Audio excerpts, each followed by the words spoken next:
परळ परिसरातील सर्व नागरिक बंधू आणि भगिनींनो, या ठिकाणी डॉक्टर बाबासाहेब आंबेडकर प्रेरणा समिती याच्या माध्यमातून मागील 12 वर्षापासून दर 4 डिसेंबरला बाबासाहेब आंबेडकरांना अभिवादन करण्याचा कार्यक्रम या ठिकाणी अखंडपणे सुरू आहे। त्याबद्दल आपल्या सर्व आयोजकांचं मी अभिनंदन करतो। मागील वर्षी 8 डिसेंबरला मी इथे येऊन गेलो होतो आणि त्यावेळेस शंकरराव लोखंडे साहेबांची भेट झाली। त्यांनी मला हे ठिकाण दाखवलं। तोपर्यंत मलाही हे ठिकाण खरंच माहीत नव्हतं, कारण BDT चाळ ही मुंबईतली प्रसिद्ध चाळ BDT, परंतु BDT चाळ एवढी प्रसिद्ध असताना मी नव्यानं ऐकलं की ही BIT चाळ, म्हणजे BDT एवढी प्रसिद्ध असताना BDTवर खूपदा चर्चा व्हायच्या, परंतु BIT मी पहिल्यांदा ती ऐकलं आणि मलाही आश्चर्य झालं की ही BDTची BIT कशी झाली। तर हे त्यावेळेची improvement trust, Bombay improvement trust म्हणून ती त्यावेळेची BIT स्वातंत्र्याच्या पूर्वीची, आणि म्हणून बाबासाहेब आंबेडकरांचे वडील सैन्यात असताना, सुभेदार असताना इंग्रजांच्या माध्यमातून त्यांना म्हणजे दर व्यक्तीला एक खोली दिल्या जायची, परंतु हे सुभेदार असल्यामुळे यांना 2 खोल्या दिल्या। बाबासाहेब आंबेडकरांचा परिवार मोठा होता। बाबासाहेब आंबेडकरांच्या वडिलांचा परिवार म्हणजे त्यांच्या वडिलांना ही जागा, ह्या 2 खोल्या मिळाल्या होत्या सुभेदारांना। आणि मग बाबासाहेब आंबेडकरांचा विवाह झाल्यानंतर रमाई यांनी बाबासाहेब, कारण बाबासाहेब आंबेडकरांचे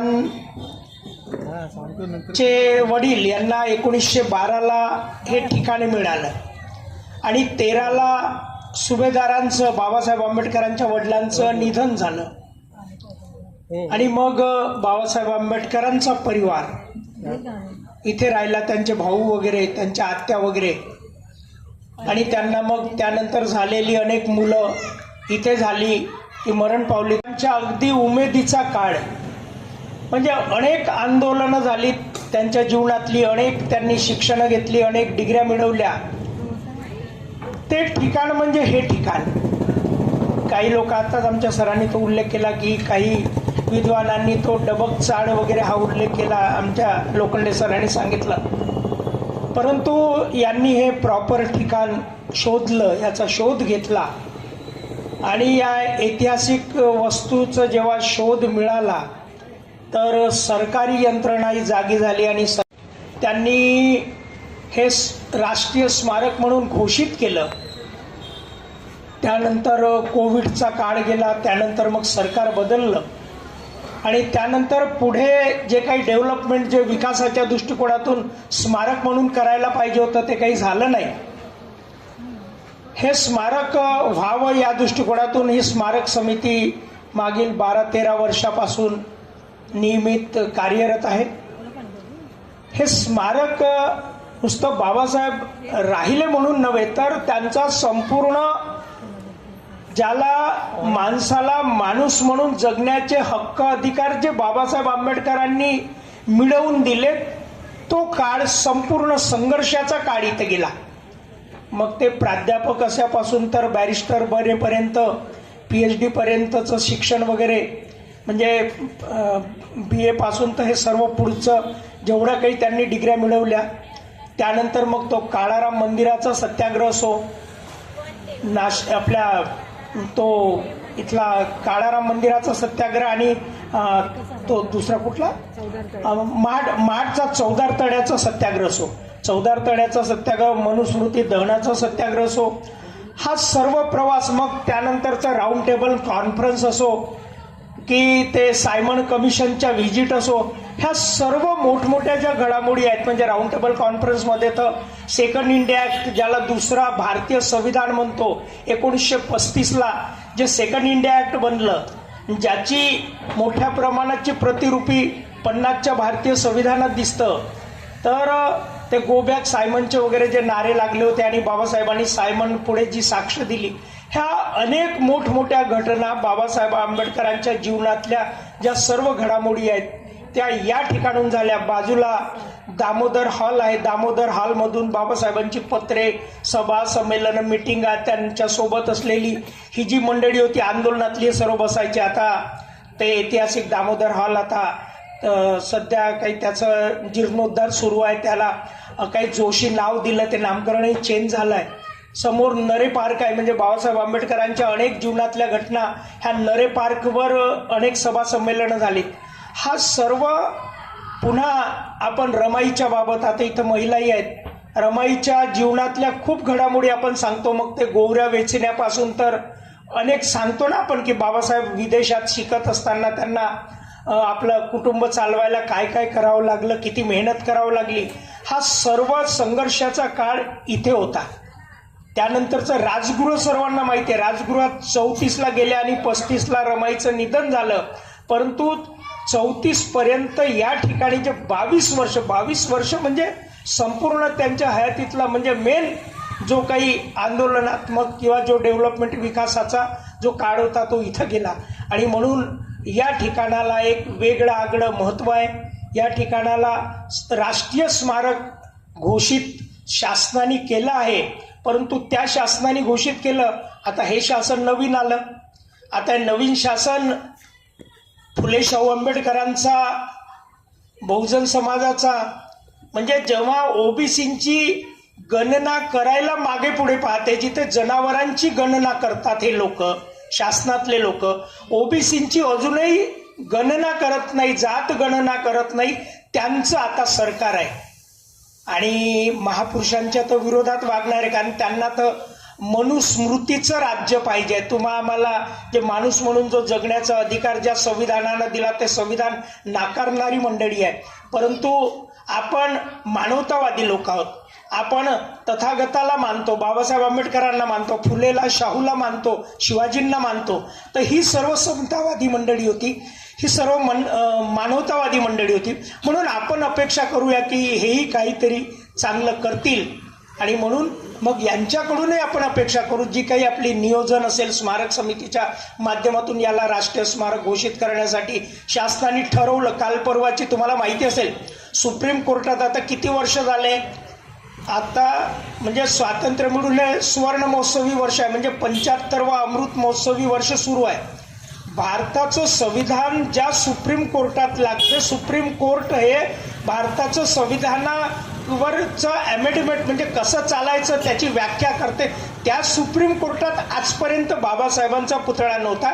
काल परवा सुप्रीम कोर्टाचे सरन्यायाधीश बोलले आणि दुसऱ्या दिवशी, म्हणजे एक बघा की सरकारमध्ये किती ताकद असते. पहिल्या दिवशी सुप्रीम कोर्टाचे सरन्यायाधीश बोलतात की बाबासाहेबांचा पुतळा लावायचा आणि दुसऱ्या दिवशी राष्ट्रपती महोदयाच्या हस्ते त्याचं उद्घाटनही होते. जर शासनाने ठरवलं तर एका दिवसात खूप काही करता येते. मात्र जर नियत साफ नसेल, नाचता येईना अंगण वाकडे आपण जे म्हणतो, तर तसं होऊ नये याही शासनाकडून आपण अपेक्षा करूया की बाबासाहेब आंबेडकरांना, आता मी नागपूरचा आहे, नागपुरात मी बाबासाहेब आंबेडकरांच्या अनेक स्मारकावर म्हणजे सुरुवात आहे. मोठमोठे दिग्गज तिथं मंत्री आहेत, उपमुख्यमंत्री नागपूरचेच आहेत, परंतु तिथं बाबासाहेब आंबेडकरांचं, शाहूंचं स्मारक, फुलेंचं स्मारक बनवण्यासाठी खूप टालमटोल होत आहे. आणि ते तसं होऊ नये, संविधानाच्या अंमलबजावणीसाठी असं सुरू आहे. आणि म्हणून मी या प्रसंगी, या निमित्तानं मला जे इथे बोलायला संधी दिली, मी आपल्या सर्वांचे अभिनंदन, धन्यवाद देतो की आपण हा लढा, म्हणजे मागे शंकररावजी लोखंडे साहेब नागपुरात आले, त्यांच्या अनेक ठिकाणी आम्ही मीटिंग्स लावल्या आणि अनेकांना सांगितलं की हे इतकं महत्त्वाचं ठिकाण या ठिकाणी आहे. राजगृह तर बाबासाहेबांनी बांधलं आणि लगेच रमाईचा मृत्यू झाला. आणि पुस्तकांसाठी बांधलेलं राजगृह आज त्याची कायदेशीर भाषेत काय हालत आहे तुम्हाला माहिती असेल. बुद्धभूषण प्रेसचीही तीच हालत आहे. कायद्याच्या कचाट्यात हे सर्व सापडलेले आहेत. आपण त्या फुले शाहू आंबेडकरांची लेकरं आहोत, बाबासाहेबांची लेकरं आहोत. उद्या परवाला चैत्यभूमीवर आणि शिवाजी पार्कवर मोठमोठ्या सभा संमेलन होतात. लाखो लोक देशभरातून येतात. ते बाबासाहेब आंबेडकरांना नतमस्तक होतील, शासनाच्या वतीने होतील. तर आजचा आपला 1-2 दिवसापूर्वीचा संदेश आपण त्यांच्यापर्यंत सर इथं वृत्तपत्राचे दैनिकचे संपादक महोदय आहेत त्यांच्या माध्यमातूनही ही गोष्ट गेली पाहिजे की हे जे काही स्मारक आहेत ते स्मारक त्या सरकार, कारण सरकार हा व्यक्ती नसतो. ठाकरे हे व्यक्ती नाहीत, तर मुख्यमंत्री म्हणून त्यांनी घोषणा केली. ती शासनाची घोषणा होती आणि शासकीय सर्व मंत्रिमंडळ त्यांच्या सोबत होतं. म्हणून शासनाची घोषणा शासनानेच अंमलात आणावी एवढं या प्रसंगी बोलतो आणि मी माझं वक्तव्य थांबवतो. हा एक तो मुद्दा म्हणजे शाहू महाराजांचा फार महत्त्वाचा आहे. कारण कांशीरामजी एक वाक्य बोलायचे, कही हम भूल न जाए. कारण आम्ही महापुरुषाला विसरत चाललो. आता हे ठिकाण 2 महापुरुषांच्या भेटीचं केंद्र आहे. म्हणजे शाहू महाराज पहिल्यांदा या ठिकाणी आले आणि खालून तो ज्यांनी चित्रपट बघितला असेल तर त्यात अरे भीमराव, काय भीमरावच म्हणतात ना सर, खालून अरे आंबेडकर असं म्हणून खालून ते आपल्या बग्गीमध्ये बसलेले आहेत आणि तिथून आवाज देतात आणि मग ते वर जातात. बाबासाहेब ते डोकं पुसत पुसत वगैरे येतात. हा जो प्रसंग आहे तो या चाळीतला ऐतिहासिक इंटरनॅशनल लेवलचा तो प्रसंग आहे की एक राजा घर शोधत शोधत, त्याच्या आधीचा तो सर्व इतिहास आहे, तो घर शोधत शोधत इथे येतो आणि ह्या व्यक्तीला भेटतो आणि ते टाइम्स ऑफ इंडिया मधली त्यांची ती बातमी, महार नावाने लिहिलेलं आर्टिकल वगैरे सर्व बघून तो प्रभावित होता. आणि 2,500 म्हणजे मूक नायक पहिलं जे वृत्तपत्र काढलं, मुक्यांचा नायक, त्याला 2,500, त्यावेळेसचे 2,500, 1900 कितीची 19ची गोष्ट आहे बरोबर. 1919ला ते जर 2,500 रुपयाचा चेक देतात, आता कदाचित ते करोडोमध्ये होईल. म्हणजे एक राजा पहिल्या भेटीत एक सामान्य, म्हणजे तेव्हा पाहिलं तर बाबासाहेब काही खूप महान नव्हते, सामान्यच होते. कारण 19ची घटना, त्यानंतरचे मोठमोठे आंदोलन आहेत. मुकनायक काढला तेव्हा त्यांची सुरुवात होती.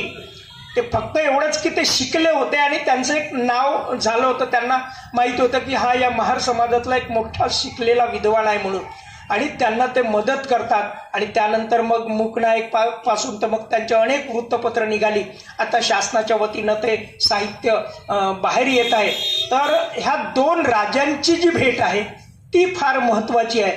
म्हणून फुले शाहू आंबेडकर ही जी त्रिसूत्री आहे, ह्या तिघांचंही समीकरण आपल्याला पुढे ठेवून ह्या महापुरुषांच्या आचार विचाराच्या संयोगातून हा बहुजन समाज, आपण आताच मगाशी बोललं की फक्त बौद्धच नाही तर दलित आहे, मुस्लिम आहे, ओबीसी आहे, सर्व समाज. आणि साधारणतः आता मी पाहिलं की या मंचावरही त्याच पद्धतीची यांनी आखणी केली आहे आणि त्याच पद्धतीच्या सर्व समाजाचे लोक बोलावले आहेत. मी आयोजकांचं अभिनंदन करतो. मला इथं बोलावलं त्याबद्दल आणि आपण मला ऐकून घेतलं. धन्यवाद. जय भीम, जय भारत.